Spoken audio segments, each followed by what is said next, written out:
Vamos ler a Bíblia aqui, tá bom? Vamos ler Gálatas 5, 6. Eu leio, sou eu que leio, tá? Amém. Introduzindo para a gente ler o capítulo 6, final do capítulo 5, semana passada, a gente conversou muitas coisas profundas, mas uma delas, o final do capítulo, falava que é constante na vida daquele que crê a luta entre a carne e o espírito. Nós ainda habitamos na carne, só que depois que nós cremos, o Espírito Santo de Deus veio habitar em nós. E aí, desde que a gente creu, tem uma luta entre a carne e o espírito.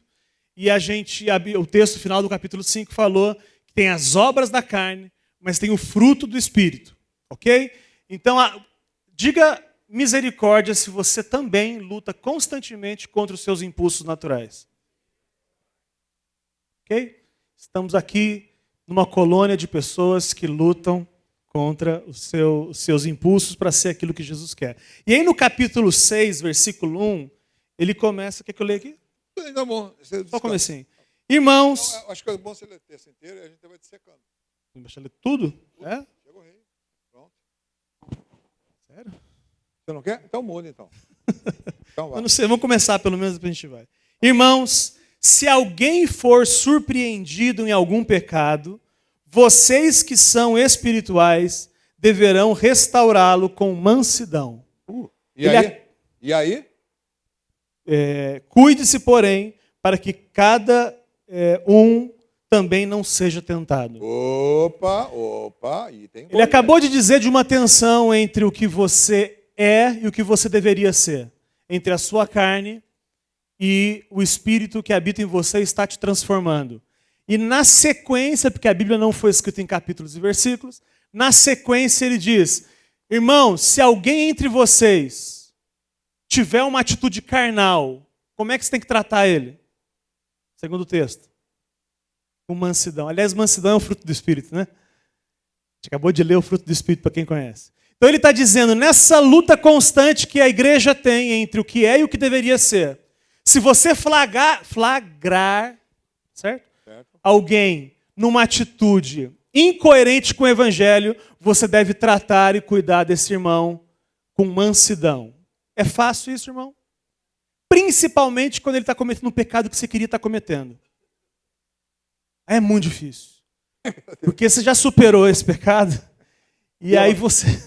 Avacalhação. Não é verdade. Esse é do nosso lado religioso, é assim. Quando eu criei, eu vim do mundo, eu estava no mundão. Eu era evangélico, mas eu não conhecia Jesus e ia para Gandaia sempre. Quando eu criei, eu conheci Jesus de verdade. Uma pessoa da nossa igreja falou assim, como assim o Lucas vai para Gandaia e volta, tá tudo bem? Como assim? É muito fácil assim. Porque no coração dela estava o desejo de ir para Gandaia também. Então ela não foi para Gandaia, mas estava morrendo de vontade de ir. E aí acusar o meu coração, as minhas atitudes, ficava um pouco mais fácil.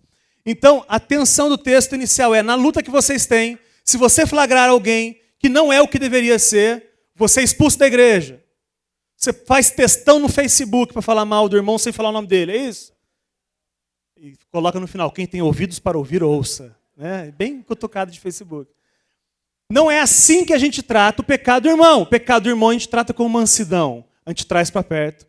Porque a Bíblia fala que na nossa comunhão o Senhor vai ordenar a bênção. Eu não sei que bênção maior que teria se não ser transformado à imagem de Jesus. Isso é na comunhão. Mas o final do versículo, deixa o pastor Eros. Cuidado! Você que vai cuidar do irmão. Aquele irmão que não agiu de forma coerente com o evangelho. Você, porque você é cheio do Espírito Santo de Deus. Você vai com amor cuidar da vida dele. Cuidado, cabeção, para você não fazer igual ele. Cuidado para você não entender que é jurisprudência que ele está cometendo. Cuidado para você, em cuidando de outros, você não venha a ficar enlamaçado também. Agora ele me chamou para a guerra. Presta atenção. Esse texto é um texto muito importante. O Áureo presta atenção. Todo cuidado, toda exortação, toda disciplina tem um objetivo principal, que é o sucesso do irmão. Não é um tribunal que você sentencia, que você pega uma Não é um tribunal que você está lá como juiz para falar assim, olha, te ordeno que você fique 3 meses sem tomar a ceia. Ou 1 ano. Ou está fora daqui, você está excluído daqui. O objetivo principal de todo cuidado da igreja é fortalecimento. Lembra daquela questão que sempre falamos, questão ministerial, que é manutenção e avanço. Tudo aqui entre nós é isso. Nós temos que, pela pregação, pelo cuidado, pela exortação, nós temos que ir cutucando vocês, a nível de vocês permanecerem firmes. Palavra de Epáfras lá de Colossenses, quando diz assim, sejam firmes, olha só, olha o ministério, Robinho, olha o ministério, firmes e perfeitos e plenamente seguros da vontade de Deus. Então, veja bem, nós aqui de cima, nós que estamos envolvidos com o ministério, que vamos dar contas a Deus e você, nós vamos cuidando de vocês, vamos dando um cutucado nos vocês. Mas fazemos isso por quê? Porque é um tribunal? Claro que não. Não somos um tribunal, não somos um clube que queremos levar e ter o nosso nome diferenciado por conta de certa disciplina. Esse não é o propósito. O propósito é falar com você, cuidar de você, para que você acorde do seu sono e faça as coisas que realmente sejam condignas, compatíveis com o Evangelho de Deus. Quem é que pode fazer isso? Quem é que pode colocar no Deus, presta atenção, quem é que pode colocar o dedo na ferida? É o texto diz. Quem é que pode colocar o dedo na ferida? É qualquer mecânico, borracheiro? Mão suja? Escute, você pegou uma ferida na sua perna, presta atenção, você vai, um borracheiro, que é o cara que tem a unha mais suja que eu vi na minha vida. Tem coisa mais suja que a unha do borracheiro? Você vai permitir que ele venha e coloque aquela mão fétida, suja na ferida? Você colocaria Mário? Não. Primeira condição para você ser cuidado é ser cuidado de uma pessoa de mãos limpas. Lê lá o texto de Eclesiastes, seja um alvo, aquele que dirige, aquele que exorta, as suas vestes sejam sempre alvas e nunca falte unção sobre a sua cabeça. Precisa tomar cuidado com isso. Veja, o objetivo do ministério é fortalecimento dos irmãos, diga amém. E por isso, se no fortalecimento do irmão eu tiver que chamar você de idiota, você acha que eu vou ser tão grosso que vou chamar você de idiota? Hã? Vou! Enfia o dedo no seu nariz e você cala a sua boca. Porque eu estou agindo em favor de você. Já que você não cuida da sua vida, seu burro, já que você não cuida da sua vida, eu me intrometo na sua vida e falo assim, olha, presta atenção. Se você, olha o que você está fazendo, porque o que você está fazendo é enfermidade para a sua vida nos dias de agora, e quando você morrer apartado de Deus. É isso que você quer? É isso?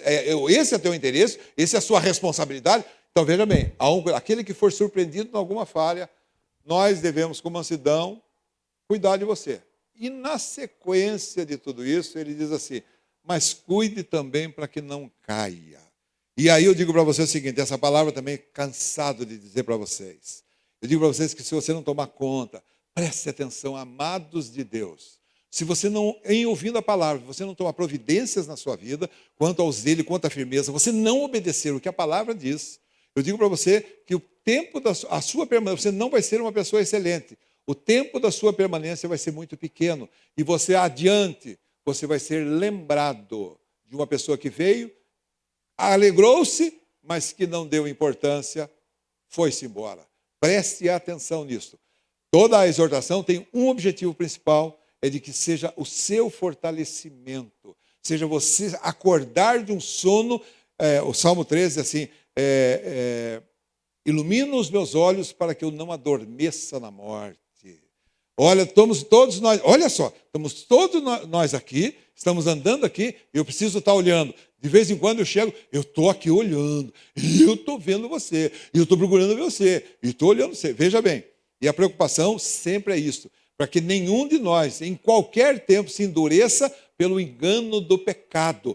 Isso significa, Lucas, que o pecado pode levar a um endurecimento, gerúndio. Ele vai endurecendo devagarzinho, vai anoitecendo devagarzinho, o cara não se percebe disso, cara. E aí, então, desastre adiante. Por favor, em nome de Jesus, se você não gosta de mim, Eu acho que você tem todo, porque eu sou uma pessoa desprezível. Olha para mim. É mesmo? Eu não tenho nada que te oferecer. Não tenho nada de importante para você. Olha para mim, olha minha cara lá, um velho, feio, não sabe pregar, nem prega nada. Cara, desprezível. Aí você chega para mim e diz assim, Eros, não gosto de você e da sua igreja. Eu vou lá para uma igreja, tem que ser igreja legal. Uma igreja legal, igreja batista, uma igreja legal. É boa uma igreja batista? Igreja batista. A igreja do lado dos outros irmãos, onde é que é? É boa? Tem uma que eu digo, não vá não, vá não, vá não. Mas aí eu digo assim, eu vou, porque lá eu vou me sentir bem, eu estou me sentindo bem e tudo mais. Você acha que eu não vou entusiasmar você de ir embora? Eu digo, você, irmão querido, Francis querido, vai em paz. Mas não brigue comigo, porque todo mundo que vai embora briga comigo, não sei o que tem nisto, caramba. Eu vou embora, mas ligue para mim de vez em quando, diga, Eros, eu estou firme, caminhando para a eternidade. Por favor, eu estou interessado no seu sucesso, na sua firmeza. Eu quero que você seja firme e constante. E quando chegar o seu dia, você vá direto para a eternidade, em nome de Jesus. E aí eu cumpri o meu ministério na sua vida. Só isso que nós queremos e amém. Tomar cuidado. Você, meu irmão, tome cuidado com a sua vida. Não venha me dizer que você é forte, porque você não é. Que você é firme, olha, presta atenção. Há um processo de fortalecimento. Você deve olhar essas coisas, porque amanhã você não seja, que a sua história não seja uma sopa de letrinhas. Chegou aí. Amém. Quando você for cuidar da dificuldade do irmão, você concorda que quem é espiritual, quem já crê e peca, dói falar desse pecado? Sim ou sim? Sim. Claro que é, dói. Quando você for cuidar dessa ferida, cuidado para você não se contaminar por ela. Versículo 2. Levem os fardos pesados uns dos outros e assim cumpram a lei de Cristo. Ele veio o livro inteiro de Gálatas dizendo que a lei, ela não transforma o seu coração. A regrinha não transforma o seu coração. No caso dele, ser circuncidado não tem nada a ver se não houve uma transformação no seu coração. Ele passa o livro todo dizendo disso. E agora ele está dizendo, você quer então cumprir a lei? Você quer ver a regra power? O jeito hard cristão de viver? Leva o fardo do seu irmão. Porque o seu irmão está incomodado, está doendo. Está difícil ser ele. Está difícil, o irmão está cansado de ser ele. Então faz o seguinte, cara, ombreia com ele ali. Está carregando o piano, o irmão está carregando o piano. Vai do lado dele lá, alivia a carga com ele. E assim você vai cumprir todas as regrinhas de Jesus. Porque, como diria o Walter, falei semana passada e repito, ame e faça o que quiser.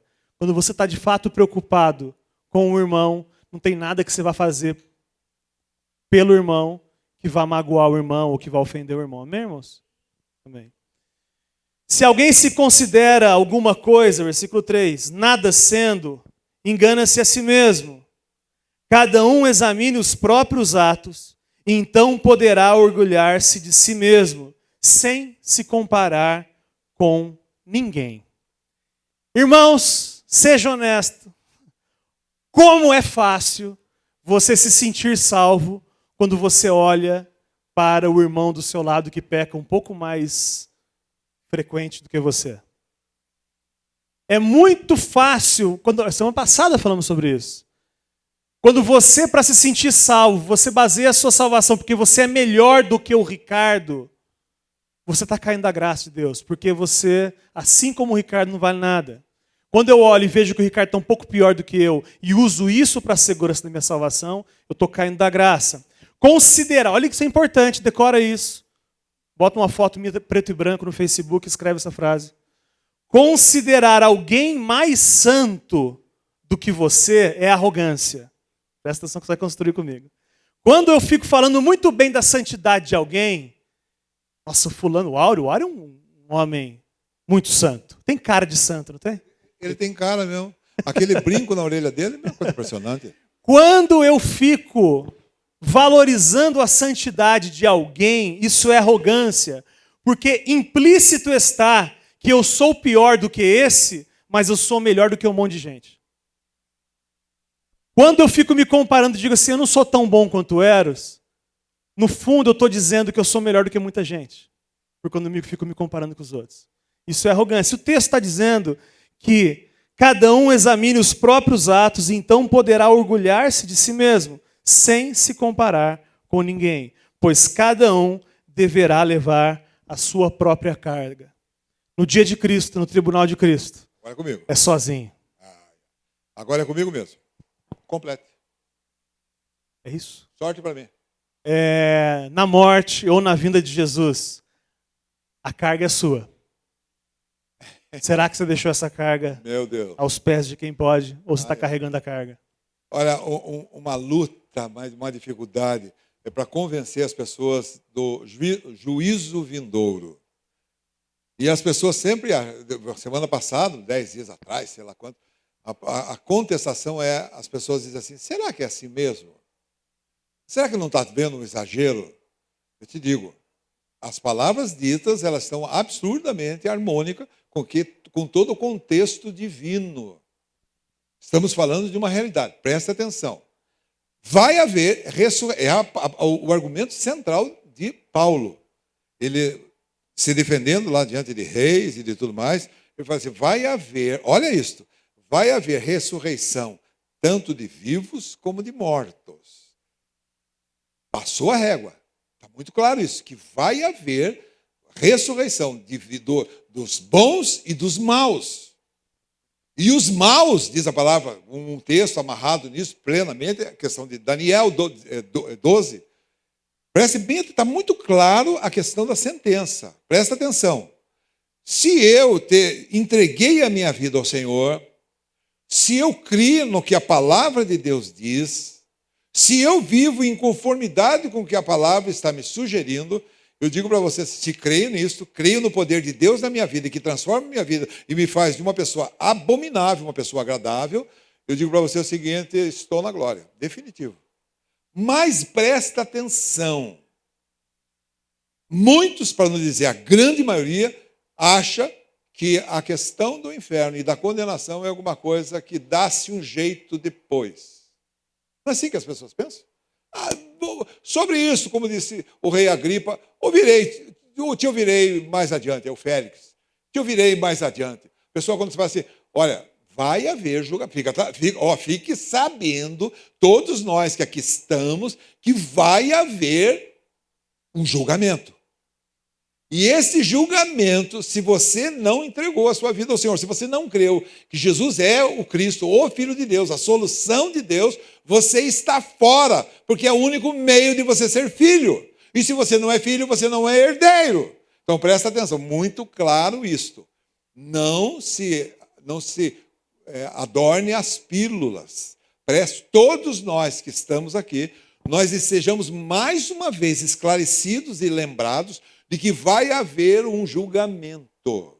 Esse julgamento, aqueles que creram, aqueles que se fizeram que a justiça de Deus, o justo, nos tornou justo, esses irão para a eternidade com o Senhor, para viver eternamente com Ele. Se não, todos nós, eu fico pensando assim, Lucas, todos nós que estamos aqui, será que todos estão na eternidade, Lucas? Por estatística, não. Caramba, eu fico pensando assim, você que está ouvindo aí, olha a crise, você que está ouvindo aqui, eu estou dizendo do inferno adiante. Olha só, eu tenho que arrumar um jeito de toda a minha veemência, da minha força, de que você creia não no que eu estou falando, mas que eu estou reproduzindo o que a palavra está falando. E você, olha, presta atenção. O inferno não é uma suposição ou uma figura de linguagem. Não é uma historinha. O inferno é uma realidade. Se eu, naquele dia, eu não for apto para o reino de Deus, eu estou excluído, estou no inferno. Isso está claro e fique claro para todo mundo.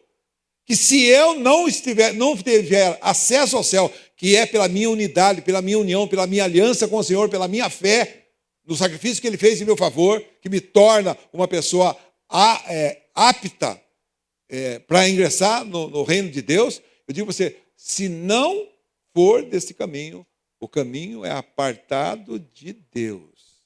E eu quero te falar, e não quero te pôr medo, mas eu preciso que você fique com medo. Inferno é pavoroso. Presta atenção nisso. Inferno é pavoroso. Você acha que talvez seja uma historinha, uma brinca. Deixa eu repetir. O inferno é pavoroso. É de dor. Uma das maiores dores que eu acho que existe nesse mundo é saudade. Não é, não? Não é. Dor. Lucas, você na sua meninice aí, você não acha que a dor da saudade é uma coisa brutal? Principalmente quando não volta mais, né? Pois é, cara.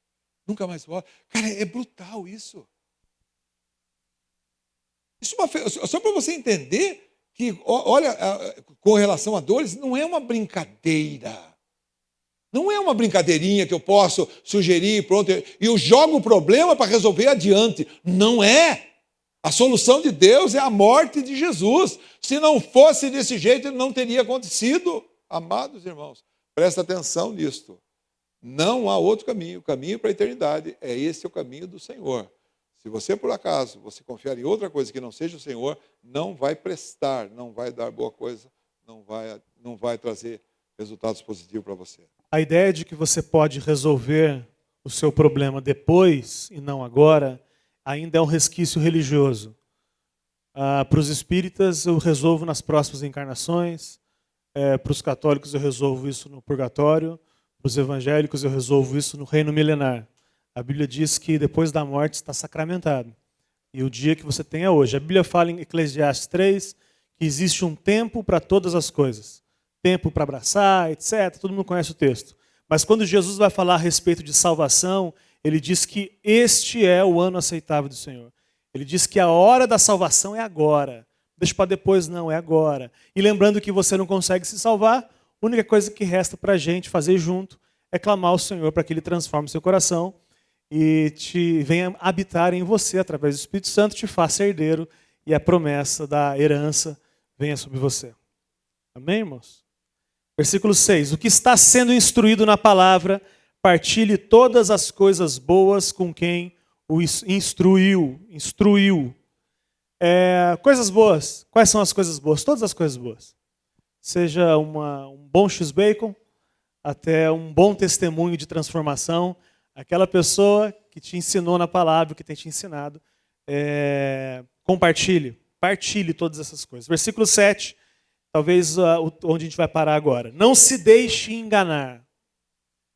De Deus não se zomba, pois o que o homem semear, isso também colherá. Ui, ui, ui. De Deus não se zomba. O que o homem semear, ele vai colher. É claro que, a gente vai ler os próximos 2 versículos, ele não está dizendo que se você perdeu o emprego, é porque você semeou uma relação extraconjugal. Isso aqui não é isso, a discussão não é essa. Ele vai dizer no versículo 8, olha só, quem semeia para a sua carne, da carne colherá destruição. Mas quem semeia para o Espírito, em maiúsculo, do Espírito, colherá a vida eterna. Aleluia. Tem 2 maneiras de você plantar, irmãos. Ou você semeia na carne, ou você semeia no Espírito. Ou você vive valorizando, crescendo, plantando intimidade com o Espírito e por isso vai colher delícias, ou você vai continuar reagindo na carne como a gente fez a vida inteira. E o resultado de agir na carne são consequências que a gente não gosta. Só que Deus não se deixa escarnecer. Se você insistir em praticar as obras da carne, o resultado é um caminho ruim, um caminho complicado. Esse é o problema do pecado. Pecado é terrível, porque pecado faz mal. Você acha que faz bem, mas faz mal. Pecado é mortal. É mortal. Posso falar um pouquinho? Claro. Olha só, eu falei uma coisa agora no grupo, no nosso RIP. Você sabe que o nosso RIP tem nome? É o RIP, é bruto? É bruto, é tropa de elite. Olha, só para dizer que somos os melhores. Mas eu falei na segunda-feira e disse uma coisa tratando do pecado. O pecado, ele é um prazer. Olhe para cá. Lucas, pecado é gostoso. Fazer no escondido. Mas isso é uma delícia. A carne minha, contaminada pelo pecado, ela tem este prazer. É alucinante, cara. Só para te lembrar de que o pecado, ele produz a morte, resulta na morte. E eu disse assim para os irmãos, pode dizer aqui algumas coisas assim, que os caras não ficam escandalizados? Pode. Eu disse assim para você, imagine você, meu irmão, primeiro meu irmão. Você encontrou com a mulher mais bonita que esse mundo já deu. Bonita, muito bonita, maravilhosa. E você tem a oportunidade de estar com ela sozinho. A carne vai pular de alegria. Mas naquele ambiente que você está com ela... Ela tem que querer também, né? Ela está à disposição. Ah, ok. Ela está à disposição.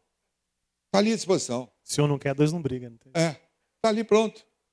Só que daí, você sabe na notícia que ela é sifilítica.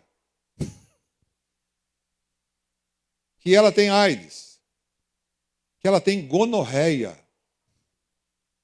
Por que gonorreia causa tanto espanto?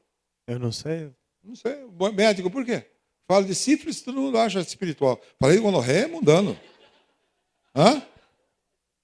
Tão ruim quanto. Tão ruim quanto. A mulher está podre. A mulher está podre. E aí você é esperto? Caramba. Você teria relação com ela? Aí você, na hora você pensou assim, punha preservativo. Eu digo para você o seguinte, ela está inteirinha contaminada. Ela te leva à morte. Pergunto para você, você teria relação com ela? Aproveita, caia na gandaia, mas morra, você vai morrer. Os passos dela levam ao inferno, diz Provérbios. Preste atenção. Irmãos e irmãs, preste atenção. Pecado é um prazer, mas ele mata. E aí eu digo para você, não convém. Não é sábio. Não é um bom investimento. É o pior investimento. Você, meu irmão e minha irmã, ouça o que a palavra tem dito para você. Permaneça fiel e receba no fim a coroa da vida, em nome de Jesus. Qual é o problema do pecado? O pecado foi resolvido na cruz. Os pecados passados e os pecados futuros foram perdoados por Jesus na cruz. João Sioff, amém? Não? É porque o João não gosta dessa afirmação, mas é o que a Bíblia diz. É importante isso. Só lembrando, a eficácia do sangue de Jesus não é quando você chegou no reino. Valia para você naquele dia, os seus pecados foram perdoados naquele dia. Sucede que a eficácia do sangue ele não perde, a sua eficácia não perde, o sangue não perde a sua eficácia. O sangue continua sendo, presta atenção, isso é básico, é fundamento da palavra, é confiar, é consciência pura, eu só tenho quando creio que o sangue de Jesus é eficaz e poderoso para perdoar todo o meu pecado de ontem, de hoje e eternamente, em nome de Jesus. Amém. E o que nos salva, se os nossos pecados foram todos perdoados, pergunta, os pecados do ateu foram perdoados na cruz também? Sim. E por que é que ele não é salvo? Porque ele não crê. Então a diferença, o problema não é o pecado, o problema é crer que o meu pecado foi perdoado por Jesus na cruz. Qual é o problema então? Porque eu posso pecar então? A dúvida do irmão semana passada. Eu posso então pecar? É claro que não. Se eu insistir pecando, a Bíblia fala que eu vou ter o meu coração endurecido. E eu vou deixar de crer. Deixar de crer no quê? Que Jesus pagou os meus pecados antigos e futuros. Então o problema não é mais pecado. O problema do pecado foi resolvido, acabou. Ainda que eu peque, eu continuo salvo, porque Jesus me perdoou. Mas eu posso continuar pecando? Se eu continuar pecando, eu vou entrar num processo, Hebreus diz isso, de endurecimento do meu coração. E eu vou lá na frente deixar de crer. E aí sim eu estou na roça. Então vale a pena insistir pecando? É claro que não. Porque o pecado faz mal para você, faz mal para a sua família, faz mal para os seus amigos. E pior de tudo isso, o pecado vai te levar à apostasia, o pecado vai te levar à incredulidade. E é sobre isso que a salvação está depositada, na fé e não nas obras. Isso significa que o melhor resultado, todas as apresentações de crianças, aliás, estou sendo muito questionado com relação às apresentações, né? Você fala que toma Muito tempo. Olha, as apresentações, de hora em diante, quando for fazer a apresentação, eu vou só apresentar mesmo e orar por ela. A mensagem para a criança e para os pais eu vou gravar, não é isso mesmo que não? Eu vou gravar no estúdio, aí eu vou gravar fora para eles lá. Presta atenção. E nas apresentações, escuta só, eu digo sempre assim que o melhor benefício que você faz para os seus filhos, o que é? Com quem? O maior benefício que você faz, o maior benefício que eu fiz para essa cachorrada aqui, foi viver bem com a minha velha. Presta atenção. Isso foi o maior benefício para ver. Porque, presta atenção, ele sabe se a palavra que eu preguei era condizente, a vida que eu tinha era condizente com a palavra que eu pregava. O maior benefício é para os. Na sequência do texto, ele vai dizer: você deve fazer bem, principalmente para os da família da fé. Mas eu quero dizer o seguinte: em primeiro lugar, para eu fazer bem, eu tenho que estar no estado de benefício, um estado de. Traduz o que eu quero dizer, eu perdi. Maior benefício que eu faço para a minha família, maior benefício que eu faço para você, meu irmão, presta atenção. Maior benefício, presta atenção, maior benefício que eu faço para você, não são pregações boas, porque de pregador miau para você. Mas é o seguinte, é eu ser um homem honesto, presta atenção, o maior benefício que eu faço para você é eu ser um homem honesto, um homem íntegro, um homem santo, limitado, porcão, como você bem conhece, mas um homem santo e que teme a Deus. Esse é o maior benefício. O maior benefício que eu faço para vocês é eu cultivar a palavra de Deus lá no cantinho, entender que aquilo que eu estou pregando é aquilo que realmente é verdade. Anos a fio, madrugadas a fio. O maior benefício, em primeiro lugar, diz respeito a mim. Esse benefício que eu tenho com ele, esse dissemina para vocês, mas ele começa pela minha vida. E diz assim na igreja que o maior benefício que eu devo fazer é para usar a família da fé. Nesse sentido, meu irmão, quando você é um homem sério, uma mulher séria, quando você vive a sua vida em retidão, eu vou dizer para você o seguinte, que você está abençoando, você está ajudando, você está fazendo um grande benefício para o seu irmão que convive com você. E no reino de Deus é cruzado, o maior benefício que você faz para quem prega também é ser alguém cada vez mais íntimo de Jesus. É uma delícia ser abençoado por vocês nos corredores. Chegar o irmão, puxa no cantinho e fala assim, cara, isso aqui, Deus fez isso. Isso é uma delícia. O texto fala de Hebreus 12, 13, não precisa abrir não. Hebreus 13, 12. Vede, irmãos, que nunca haja em qualquer um de nós um perverso coração de incredulidade que vos afaste do Deus vivo. A incredulidade me afasta de Deus. Por quê? Porque Deus não se deixa escarnecer. Tudo que o homem plantar, ele vai colher. Se ele está insistindo em agir na carne, a consequência disso será o endurecimento do seu coração. Diga misericórdia, irmãos. E é assim que a gente quer viver, uma vida absolutamente santa com Jesus. Estou entendendo que você vai querer parar aí? Vamos orar já. Não, eu quero ir até o fim, caramba. Só se os irmãos ficarem até as 9. Então, queria que os irmãos, então... Eu queria orar com os irmãos. Deixa eu só, antes de você orar, deixa eu só ler um texto aqui para fechar a minha palavra, minha participação nesta noite maravilhosa. Eu queria ler um texto para vocês em Romanos 8, que é essa questão de você pegar a questão de você, da sua vida nesse mundo com relação às coisas, as suas opções e as suas inclinações. Romanos capítulo 8, versículo 5 em diante. Romanos capítulo 8, versículo 5 em diante. Os que são segundo a carne, inclinam-se para as coisas da carne. E os que são segundo o Espírito, para as coisas do Espírito. Diga amém. No versículo 5, 8, 5. 8, 5. Essa tradução a minha que é boa. Caramba. Olha, 5, 6. A inclinação da carne, foi o que eu falei, é morte. Mas a inclinação do Espírito, vida e paz. Oh, meu Deus, paz. Ruim para você? Vida, ruim para você? Luzes, chique. Trevas, não. Pensa bem, contrário de trevas, luz, muita luz. Que legal, estarmos na luz. A inclinação da carne é inimizade contra Deus, pois não é sujeita à lei de Deus, nem na verdade pode ser. Portanto, presta atenção, os que estão na carne não podem agradar a Deus. Vós, porém, diga bem, todo mundo, vós, porém, vocês, Vós, porém, não estáis na carne, mas no Espírito. Se é que o Espírito de Deus habita em vós. Mas se alguém não tem o Espírito de Cristo, esse tal não é dele. Mas olha essa palavra, presta atenção. Olha só essa palavra. Mas, se Cristo está em vós, ele está em você? Eu não ouvi. Cristo está em você? Então não tem mais medo de morte nenhuma. Assim, mas entenda por quê. Mas se Cristo está em vós, na verdade, o corpo, na verdade, está morto por conta do pecado. Vai morrer. Todos nós vamos morrer. Todos nós vamos morrer. Mas o Espírito vive por causa da justiça. Presta atenção. Se o Espírito daquele que dentre os mortos ressuscitou a Jesus habita em vós. Olha só, vou repetir.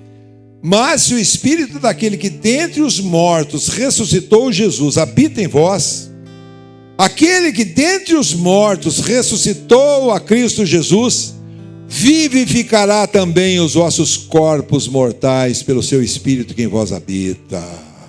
Isso significa, meu irmão, presta atenção, você que crê, você não vai ficar na morte. A hora que encerrar os seus dias, sua hora, seu momento, você vai voar. Você vai estar para sempre com o Senhor, porque o Espírito daquele que ressuscitou Jesus dentre os mortos habita em você do mesmo jeito, porque Ele ressuscitou Jesus dentre os mortos e Ele vive em você, Ele vai ressuscitar você também. De maneira que, irmãos, somos devedores não à carne para viver segundo a carne, pois se viverdes segundo a carne, morrereis. Mas se pelo Espírito mortificardes as obras, vivereis. Porque todos os que são guiados pelo Espírito de Deus são filhos de Deus. Pois não recebeste o espírito da escravidão para outra vez estardes em temor, mas recebeste o espírito da adoção, pelo qual clamamos, Abba, Pai. O mesmo Espírito testifica com o nosso Espírito que somos filhos de Deus, herdeiros e aleluia. Presta atenção, meu irmão, minha irmã. Meu irmão, minha irmã, presta atenção. O sucesso, a alegria, a vitória nos espera. Ainda que neste mundo tenhamos que passar por dificuldades e tudo mais. Mas o que importa não são alguns anos. O que importa é a eternidade com o Senhor, em nome de Jesus. Um amém melhor. Feche seus olhos, vamos orar. Senhor Jesus, sobre essa palavra, crendo que só o Senhor pode fazer, mas crendo que o Senhor nos deu a responsabilidade de lutar contra as obras da carne, nós estamos aqui reunidos para te pedir para que o Senhor nos dê energia, intrepidez suficiente para rechaçar da nossa vida tudo aquilo que não te agrada, Pai.